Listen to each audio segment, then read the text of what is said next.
O programa que será exibido a seguir é de total responsabilidade de seus produtores e idealizadores. Olá, muito boa noite para você. Já está no ar o Jornal da Fonte dessa terça-feira, 27 de maio de 2014. Vamos aos destaques dessa edição. Voo de Miami, nos Estados Unidos, é desviado para Goiânia e passageiros são obrigados a permanecer dentro da aeronave. O motivo foi a falta de alfândega. Obras de viaduto da Marginal Botafogo continuam paradas por falta de dinheiro. Hemocentro de Goiás estimula a doação de sangue para período de Copa. E ainda, a OAB Goiás propõe a redistribuição dos lucros dos cartórios. O que foi notícia em Goiânia você acompanha agora no Jornal da Fonte.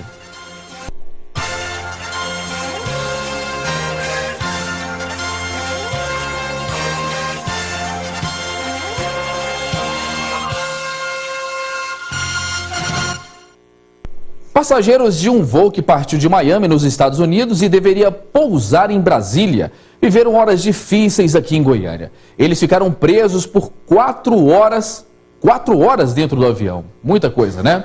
A capital federal estava com um tempo ruim e a aeronave da American Airlines foi desviada aqui para Goiânia. Só que como não existe alfândega no aeroporto Santa Genoveva para vistoriar as bagagens que vieram com eles do exterior, eles não puderam deixar o avião.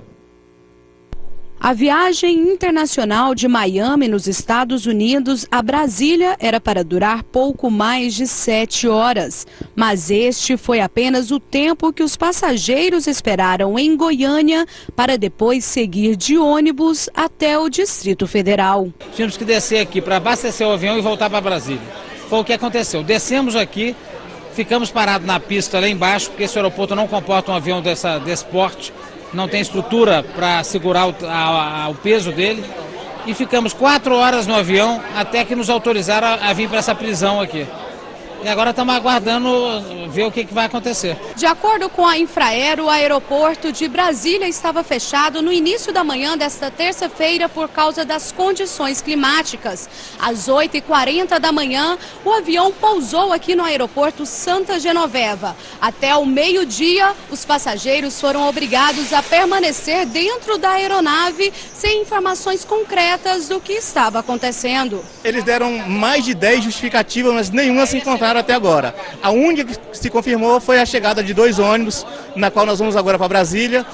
Segundo as informações, as nossas bagagens vão no avião depois, sozinho, né? O avião vai vazio e nós vamos para Brasília agora de ônibus. Jário conta que após 4 horas em solo dentro do avião, passageiros entraram em pânico. Houve em algum momento uma incerteza, o pessoal começou a entrar em desespero, especialmente as mães que estavam amamentando, elas tiveram crise emocional, começaram a chorar. Então, para poder acalmar esse pessoal, eles tiraram de dentro do avião e trouxeram para cá.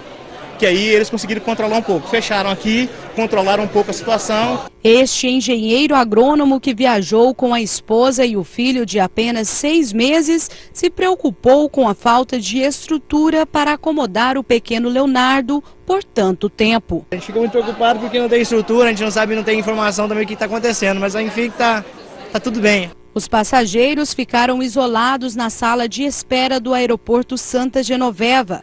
Já eram 3 horas da tarde quando 3 ônibus chegaram no local para transportar as pessoas para o aeroporto de Brasília, onde elas devem passar pela alfândega e imigração para encerrar a viagem.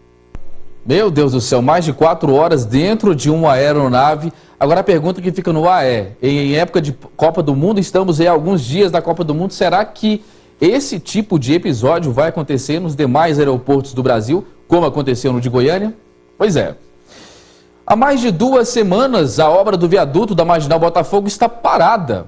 A justificativa para a interrupção dos serviços, segundo a empresa responsável, é que a prefeitura deve mais de 6 milhões de reais. Acompanhe. A obra do viaduto da Marginal Botafogo, no setor sul, está parada desde o dia 1º de maio. A empresa Gai Construtora afirma que a prefeitura deve em torno de 6 milhões e 100 mil reais. O último pagamento, segundo um funcionário que não quis ser identificado, foi feito em dezembro, mas referente ao mês de julho. Está parado. Funcionário tem, mas está tudo parado. Tá? aguardando uma posição. Posição da prefeitura? Da prefeitura para ver como é que fica o procedimento de pagamento. O valor total dos viadutos é de 15 milhões e 100 mil reais. Ao todo, já teriam sido pagos 5 milhões e 700 mil reais. O elevado, que fica no sentido Pedro Ludovico Centro, está pronto e já poderia ter sido liberado. Alguns trabalhadores estão concluindo a sinalização e falta apenas a iluminação de responsabilidade da prefeitura. Já o sentido Centro Pedro Ludovico ainda não foi concluído. Faltam 3 mil metros cúbicos de aterramento, 800 metros de barreira e acabamento. Faltando 10% da obra para terminar. Isso aí, em torno de 60 dias, estaria todo com o tráfego completo. Né? Enquanto a prefeitura não realiza o pagamento, a obra fica assim, parada, como os milhares de motoristas que enfrentam o trânsito da região e ficam imóveis, perdendo tempo e ganhando estresse no congestionamento causado pela construção. Está muito atrasado, porque o prazo que eles marcou para entregar, acho que já passou muito tempo, né? É muito horrível, viu? Custoso, viu? Ainda mais a gente que trabalha na entrega, né? Aí atrasa muito. Perde muito tempo? Muito tempo. Olha, em nota, a prefeitura informa que existe uma discussão financeira com os responsáveis pela construção. Já aconteceram 2 reuniões para discutir valores e essa semana tem mais uma agendada. O impasse permanece porque a construtora quer receber um valor diferente do acordado inicialmente. O brasileiro não parece muito animado, mas há menos de 3 semanas começa a Copa do Mundo. E mesmo com um crescimento tímido, prepara para vender mais durante o Mundial. Alguns setores do varejo ligados a vestuário, hipermercado e produtos esportivos tendem a aquecer as vendas. Para falar mais sobre esse assunto, eu converso agora com o gerente de vendas, Douglas Galileu. Douglas, boa noite, obrigado por estar conosco. Boa noite, é um prazer estar participando do Jornal da Fonte nessa noite. Pois é, Douglas, você representa aí uma loja do segmento varejista que trabalha com a área esportiva também.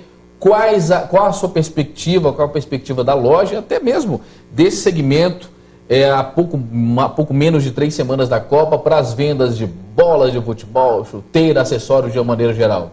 Bom, a perspectiva de crescimento nossa é muito boa. Nós estamos com a expectativa de crescer em valor de vendas na média entre 5% a 10% de crescimento, referente ao mesmo mês no ano passado. E relacionado à última Copa do Mundo, nós estamos com uma perspectiva de crescer aproximadamente 50%, tendo em vista que nós já estamos com a loja preparada com 50% a mais de produtos relacionados à Copa do Mundo e a material esportivo em relação à última Copa do Mundo, né? Tendo em vista que essa Copa do Mundo agora vai ser realizada aqui no nosso país, né? Então a nossa perspectiva é que a gente consiga vender bem mais do que nos outros dias normais. Deixa eu te fazer uma pergunta. Essas manifestações contra a Copa do Mundo, todo esse protesto que está acontecendo, você acredita que isso está atrapalhando a venda de vocês ou não? Está tudo dentro do que foi planejado alguns meses atrás por vocês, nos planejamentos estratégicos que são feitos pelos gerentes de marketing? Olha, até o momento essas manifestações não nos atrapalharam em momento nenhum, né? A gente faz um planejamento para ter um crescimento. A gente faz campanhas elaboradas para ter esse crescimento, a gente conseguiu atingir até o momento. Então, a gente não acredita que manifestações vai nos atrapalhar a vender mais na época da Copa do Mundo. Geralmente, próximo a datas comemorativas, principalmente, lógico, são situações diferentes, mas próximo a Natal, Dia dos Namorados, Dia das Mães, se contratam mais funcionários para dar conta da demanda. Essa é a mesma situação, uma situação parecida para a Copa do Mundo ou não tem nada a ver? É a mesma situação, né? Tendo em vista que as lojas vão encher de clientes, né, para comprar produtos de Copa do Mundo. A Copa do Mundo também é uma época que vai estar próxima ao Dia dos Namorados também, né? Então são datas comemorativas que a loja enche bastante. Então a gente faz o mesmo preparo, contratando mais consultores de vendas, né, mais pessoas para estar nos ajudando a atender esses clientes que vão entrar na loja. Então, na verdade, já se contrata pensando na Copa do Mundo e também no Dia dos Namorados? E também no Dia dos Namorados, exatamente. A gente conseguiu linkar uma coisa com a outra, né? Tanto a Copa do Mundo quanto o Dia dos Namorados, para conseguir fazer com que as nossas vendas aumentem cada vez mais. Douglas, nós sabemos que futebol é uma paixão mais voltada para os homens, mas a mulherada tem cada vez mais se apaixonado pelo futebol. Isso não de agora, ao longo de alguns anos. Temos a Marta aí como uma das principais jogadoras do mundo, que faz parte da seleção brasileira. Qual que é o percentual? Você saberia dizer para a gente mais ou menos qual é o percentual de vendas de produtos esportivos, principalmente voltados para o futebol, entre homens e mulheres? Sim, vamos levar em consideração as camisas da seleção brasileira, que são as camisas do nosso país. A gente vende aproximadamente 70% para homem e 30% para mulher. Né? Essa é a proporção em material esportivo feminino e masculino. Isso tende a crescer para as próximas Copas, né, Douglas? Com certeza, ainda tem o Dia dos Namorados, né? Com certeza vai ter muito presente, camisa da seleção brasileira, camisas de times também, né? Não só, também tem tênis relacionado a material esportivo, que com certeza as pessoas que vão sair de casa para assistir os jogos vão ter que se preparar, né? Com isso a gente vai conseguir vender mais produtos relacionados a material esportivo e a Copa do Mundo também. Se o Brasil for campeão, vocês com certeza vão vender muito mais. Nós conversamos com o gerente de vendas Douglas Galileu. Douglas, muito obrigado pelos esclarecimentos. Boas vendas para vocês. Uma boa noite. Muito obrigado, foi um prazer. E veja a seguir, Hemocentro de Goiás lança campanha para incentivar doação de sangue para o período de Copa do Mundo. Continue aqui na Fonte, nós voltamos já.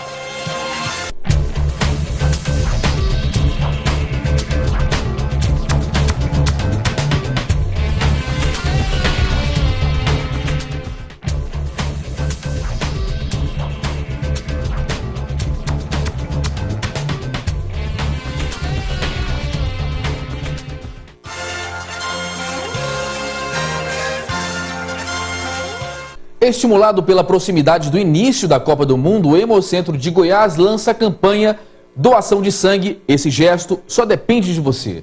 A campanha é uma determinação do Ministério da Saúde, que orienta a todos os bancos de sangue que se preparem para a demanda crescente no período do torneio, visto que o país deve receber 600 mil visitantes. Faltam menos de 20 dias para o início da Copa e os hemocentros e unidades coletoras de sangue de todo o país já começaram a se preparar para garantir o estoque de sangue para o período de junho e julho. A solicitação da Coordenação Nacional do Sangue é que os hemocentros aumentem 30% os estoques, para ter um suporte eficaz durante esse período. Apesar de Goiás não ser sede dos jogos, nós vamos receber diversos turistas, pessoas se deslocando de outros estados. Então a intenção é que tenha um suporte seguro e eficaz para garantir uma eventual diminuição dos estoques, porque na verdade as pessoas deixam de doar sangue nesse período por causa dos jogos, por causa das festividades. E também aproximando o mês de férias, que é o mês de julho, que a gente ainda vai ter o período da Copa. E caso seja necessário, Goiás também pode auxiliar outros estados, caso seja solicitado. Hoje, no setor de transfusão de sangue do Hemocentro de Goiás, tem cerca de 300 bolsas de sangue. O estoque está baixo, principalmente da tipagem negativa. Para que esses freezers estejam cheios, o ideal é que 140 bolsas sejam coletadas por dia, o que representa 200 doações por dia. Leonardo está contribuindo para o aumento do estoque. O que a gente pode fazer, a gente está aqui para contribuir um pouquinho. Uma pequena ação, porque se muitos fizerem, tenho certeza que nós vamos fazer o bem para muitas pessoas. Mauro, você acha que é importante que as pessoas façam essa doação? Sim, acho sim. E eu queria que as pessoas tivessem consciência, de que isso é importante, tanto para elas, mesmo que um dia pode precisar, e quanto para as pessoas que estão necessitando no momento. Cantores, empresas privadas e a Federação Goiana de Futebol se uniram para conscientizar a população. Nós temos o apoio da Federação Goiana de Futebol, junto com o Sindicato dos Atletas, que estarão aí convocando os jogadores de futebol para estar chamando a população, chamando principalmente os torcedores, antes dos jogos, depois dos jogos, para estar vindo doar de sangue. Temos também o apoio da Metrobus, que vai estar veiculando no Bus TV vídeos sobre doação de sangue e também no letreiro do ônibus, chamando mesmo a população para esse período aí. O dia D da campanha está marcado para o dia 31 de maio, próximo sábado, durante todo o dia. E com o fortalecimento da economia brasileira, nosso país tem atraído cada vez mais trabalhadores estrangeiros que buscam no Brasil uma esperança de melhores condições de vida. Mas a vinda massiva dessas pessoas podem expor esses trabalhadores a condições irregulares no que tange à legislação trabalhista. E para falar sobre esse assunto, eu converso agora com a conselheira do Instituto Goiano de Direito do Trabalho, Carla Carneiro. Doutora Carla, boa noite, obrigado por estar conosco. Tudo bem com a senhora? Tudo bem. Doutora Carla, o que tem propiciado a vinda dessas pessoas de maneira irregular para o mercado de trabalho aqui no nosso país? Olha, a gente percebe que eles são atraídos por propostas que, na verdade, não podem ser garantidas quando eles aqui chegam. Geralmente vêm de países da América do Sul, onde não há oferta de emprego, onde as condições de vida não são regulares. E quando chegam aqui, percebem que não era bem aquilo, né? Se submetem a jornadas exaustivas, a servidões por dívida, porque tem que pagar o transporte, o alojamento, e isso tudo além da ilegalidade, da forma ilegal com que entram no país, né, na condição de turistas e não de trabalhadores, faz com que eles se submetam a essas condições de trabalhos análogas a trabalho escravo. Pois é, doutora Carla, para muitos países do Mercosul, para a América do Sul de uma maneira geral, o Brasil é considerado um grande império, né? Nós temos aí mais da metade do continente e, apesar de tudo que é veiculado pela mídia internacional de maneira negativa, mesmo assim a gente vê que cada vez mais chegam estrangeiros no país. O que, na opinião da senhora, o que mais atrai essas pessoas? Eu acredito que é justamente essa oferta de emprego, né? Recentemente eu pude ver uma entrevista de uma TV boliviana com os seus trabalhadores lá, e a gente percebe que lá há uma grande oferta de emprego do Brasil, e onde eles propõem muito dinheiro, inclusive pagamento em dólar, né? Dizem que vai ter muito trabalho, mas quando esses trabalhadores chegam aqui, eles se submetem a jornadas exaustivas e ganham muito pouco. E geralmente ficam sempre devendo. Ou seja, uma propaganda enganosa, uma mentira que é relatada para eles, chegam aqui, coitados, acabam sendo colocados em situações difíceis. Quais são os ramos profissionais que mais atraem essas pessoas? As estatísticas têm mostrado que principalmente o setor da confecção, da indústria de confecção, geralmente grandes marcas terceirizam a sua produção para pequenas empresas. Essas pequenas empresas, né, contratam esses trabalhadores com baixo custo para fazer essas peças. Doutora Carla, nós estamos nesse momento, a Rede Fonte transmite pelo satélite Stauam B4 BrasilSat, sua programação para todo o Brasil e para toda a América Latina. Aproveitando a oportunidade da senhora, não sei se as pessoas que nos assistem nesse momento na América Latina são brasileiros ou os estrangeiros que nos assistem conseguem entender bem o nosso português. Que dicas que a senhora pode passar para essas pessoas que nos assistem nesse momento para que não sejam colocados, não venham para o Brasil de seus países e não sejam inseridos a condições análogas à escravidão? Essenciais, né? Não acreditem nessas propostas miraculosas, né? Esse Eldorado prometido, ele não existe. Aqui também nós passamos por diversas dificuldades, né? E se é para vir, então que venham em condições regulares, né? Legalizadas, que exijam que os seus contratos de trabalho sejam firmados antes de virem, que exijam que as condições de moradia, né, sejam verdadeiramente garantidas antes de virem, porque se chegarem aqui de forma irregular e ilegal, com certeza terão muitas dificuldades para sobreviverem e às vezes nem conseguirão voltar aos seus países de origem de forma digna. Muito bem, nós conversamos com a advogada trabalhista Carla Carneiro, ela que é conselheira do Instituto Goiano do Direito do Trabalho. Muito obrigado pelas informações, uma boa noite para a senhora mais uma vez. Obrigada, boa noite. A Ordem dos Advogados do Brasil propõe a redistribuição do lucro dos cartórios. Segundo a proposta, 50% do valor arrecadado hoje seria destinado aos estabelecimentos e não 90%, como de fato é hoje. A minuta do projeto de lei sobre redistribuição dos recursos de cartórios extrajudiciais, proposta pela OAB Goiás, foi entregue pelo presidente da OAB, Henrique Tibúrcio, ao presidente do Tribunal de Justiça do Estado de Goiás, Ney Teles de Paula. A proposta aumenta os recursos destinados ao Fundo Especial de Reaparelhamento e Modernização do Sistema de Justiça do Estado de Goiás, o Fundesp, e cria novos fundos. Atualmente, a arrecadação do cartório é feita da seguinte forma: 90% para cartorários e 10% para o Fundesp. Com a proposta, a redistribuição seria feita em 50% para cartórios, 15% para o Fundesp, 10% para um fundo de auxílio ao menor, 12% para um fundo penitenciário, 10% para um fundo de reembolso de serviços gratuitos e 3% para o fundo da advocacia dativa. Nós queremos que essa divisão fique 50% ainda, que é um valor ainda alto, mas é o que nós entendemos que seja possível de ser feito agora, para os cartórios, e os outros 50% sejam divididos entre esses fundos: o fundo penitenciário, o fundo de atendimento ao menor, o fundo da advocacia dativa, o próprio fundo para se criar um reembolso daquelas atividades do cartório que tem que ser prestadas gratuitamente, conforme a Constituição. Em 2013, os 501 cartórios extrajudiciais arrecadaram mais de 420 milhões de reais. A minuta propõe ainda a redução de taxas judiciárias.